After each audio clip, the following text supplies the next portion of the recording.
सुस्वागतम. रंगदेवतेला सादर प्रणाम. ज्ञानवदनी विद्यालय साखर सादर करत आहे नाटिका अहिल्याबाई होळकर यांचा वज्रनिर्धार.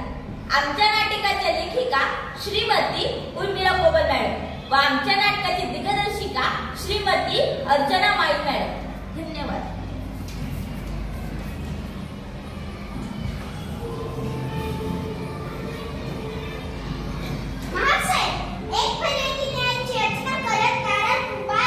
त्याला आदराने आत घेऊन या.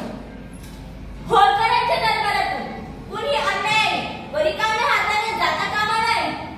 माते न्याय करा. काय झाले आहे? माते न्याय करा. माझा घात झाला. सदर मारुती गावाच्या घोडदळाने माझी विके दुरुस्ती केली व विरोध केला तर त्यांच्या सैनिकांनी मला चौकाने मारले. तुकोजीराव, हे आम्ही काय ऐकत आहोत? मारुतीराव कुठे आहेत? सरकार शांत व्हावे. मालोजीराव तरुण आहे. युद्ध सरावाच्या योगात ही चूक झाली असेल. ते आपल्याच घराचे सरदार आहे. त्यांच्यावर कठोर कारवाई करणे राज्यासाठी योग्य ठरणार नाही. कारभारी, गुन्हा करणारा कुणी असो, तो कायदा पुढे मोठा नाही. जा, तात्काळ मारुतीरावांना बेड्या ठोकून दरबारात हजर करा.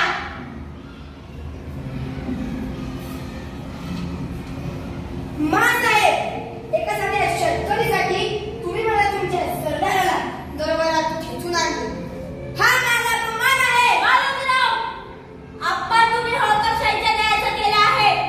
प्रजेचे रक्षण करणे हे सैन्याचे काम आहे, त्यांचे भक्षण करणे नव्हे. तुकोजीराव, या गुन्ह्यासाठी काय शिक्षा आहे?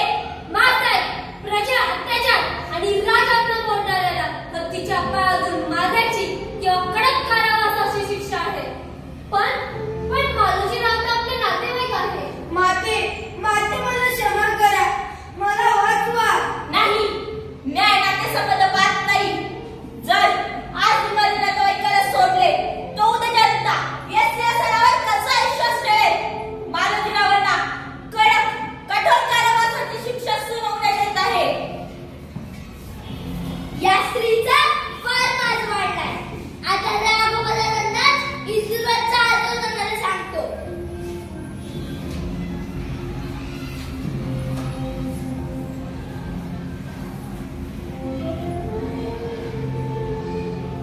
होळकर साहेब, मी श्रीमंत राघोबादादा पेशवे यांचा दूत म्हणून आलो आहे.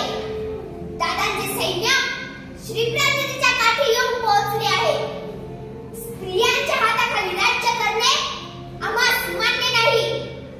शांततेपणे इंदूर रिकामे करा, नाहीतर युद्ध अठार आहे. हरिपण, बाजीराव पेशव्यांच्या रक्ताचा आम्ही आदर करतो म्हणून गप्प आहोत. आमचा तलवार काही गंजला नाही. एक पाऊल पुढे टाका तर संपूर्ण शिप्रा नदी तुमच्या सैन्याच्या रक्ताने लाल होईल. तुकोजीराव, युद्ध करणे तुम्हाला परवडण्यासारखे नाही. पेशव्यांशी लढणे म्हणजे खायची गोष्ट नाहीये. हरिपंत, पेशव्यांच्या शौर्याचा आम्हास अभिमान आहे, पण अहंकारच नाही. आम्ही स्त्री आहोत म्हणून तुम्ही आम्हास कमी लेखत आहात ना. मग श्रीमंत राघोबा दादाने हे आमचे पत्र द्या.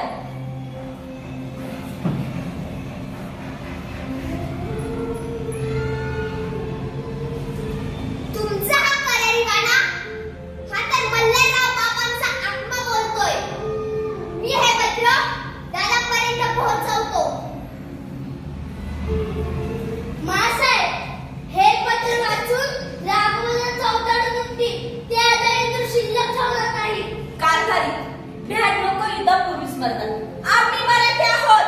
रणांगणावर मरू किंवा मारू, पण दुखणार नाही. तुकोजीराव, फौजेच्या उजव्या बाजूची धुरा तुम्ही सांभाळा, पण डाव्या बाजूचे नेतृत्व मी स्वतः करेन. इंदूरच्या मातीसाठी आणि प्रजेच्या रक्षणासाठी आता आपल्याला वज्र निश्चय करावाच लागेल. मासाहेब, तुमच्या या शब्दांनी आमच्या मनगटात हत्तीचे बळ आले. आता राघोबा दादांना होळकरांचं गणित काय असतं ते दाखवूनच देऊ.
सैन्य